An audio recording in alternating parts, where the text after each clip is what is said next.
The Peak Designs Everyday 30-liter backpack. It's been my go-to camera bag now for more than 7 years. I got it when they originally was releasing it, and it is now what I would say the worst camera bag I have ever used, but one of the best backpacks I've ever used. A lot of that just comes down to the design, not the material choice.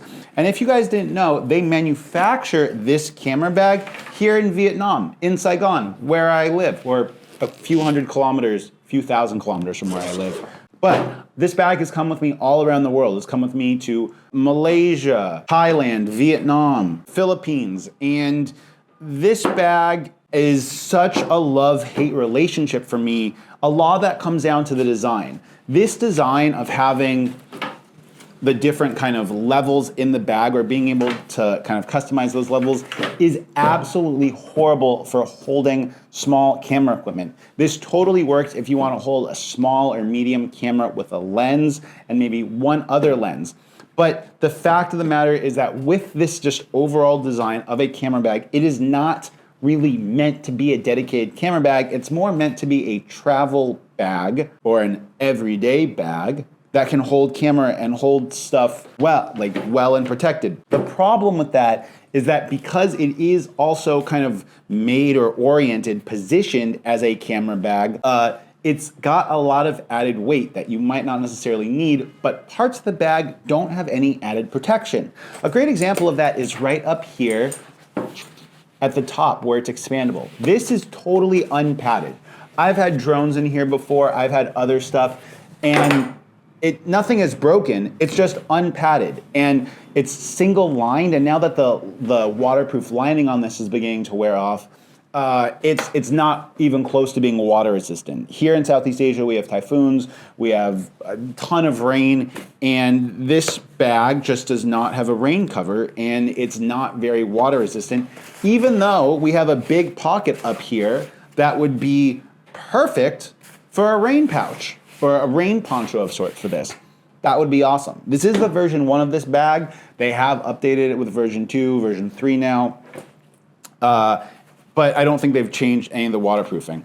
I do also have a little tear at the bottom here where this manufacturing defect is. And I've considered returning it to them in exchange for a new bag. I don't know if I want it if I want to do that, because I don't think I necessarily like the newer design of the bags that don't have these 2 zippered compartments on each side. Their solution for holding a bunch more small items would be to purchase a travel pouch and then stuff all of your stuff inside of it and put it in here and not use the internal organization. But to be honest, I have used these internal zippered side compartments for a ton of different stuff. And the fact that I don't have a way to kind of separate what's in the sides of the bag from what's in the middle of the bag is a big kind of downy for me. I'm really kind of not a fan of that. Clasp that's up at the top that everyone was really excited about when they first got onto the scene, I like it. But I also don't think that it's as hyped as it really needs to be. I feel like in general, this clasp system here at the front, it's great, but also at the same time, it does wear out over time. You can see mine, I'll get a close-up of this, it's starting to show its age. Got some patina, it's got some character, and it's cool, but ultimately it is a metal clasp on fabric, so you are going to have some wear and tear. That's just kind of how that is. The build quality and the materials of this have stood up great. This thing has been strapped down to the back of motorcycles on motorcycle trips. Although I do have some places where the bag is wearing out on the bottom of it, where kind of the mesh netting is wearing out over the pads. And I use this bag now like once or twice a year because I'm not traveling anymore. I live in Vietnam. And when I do go out, if I have a shoot, I take my proper camera bag and I work out of that bag. So the amount of time that I'm needing to bring this with me has significantly decreased recently. And I was thinking about, why don't I use this bag anymore? And it really came down to the fact that it's trying to be a jack of all trades, master of none, which means if you're looking to purchase one backpack for travel or to carry your camera gear, this might be it. This also might not be it. If you're someone that is looking to travel with a bunch of camera equipment, you might be better off with the Peter McKinnon line of bags that is more conventional in their camera bag layout.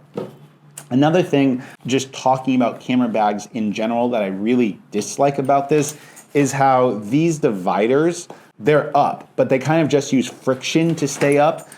And there's nothing that actually holds them in place. Overall though, as you guys can see, this bag has been through a lot and it's held up pretty well. And it really is a testament to the quality of the materials and the engineering and the craftsmanship of Vietnamese craftsmen here in Vietnam, where this bag is manufactured. And I think that this is a great bag for some people. I just oftentimes don't see any videos criticizing their products because they're either given out by influencers or am I an influencer? Or they're given out by Peak Design as like PR and test units. And I have no problem. I have a ton of Peak Design's products. I just wanted to kind of make a video highlighting some of the issues I've had with it, but also showcasing the durability and the overall kind of quality that you get when you spend a premium amount of money on a premium bag like this. I hope you guys enjoyed this kind of honest, off-the-cuff review. As you guys see, I have a bunch of other Peak Designs products. I have their sling bag as well, and that one is fantastic. I love the Peak Designs sling bag, and I've even thought about picking up the Messenger bag, but I'm not a working street photographer, so I have less reason to purchase that stuff.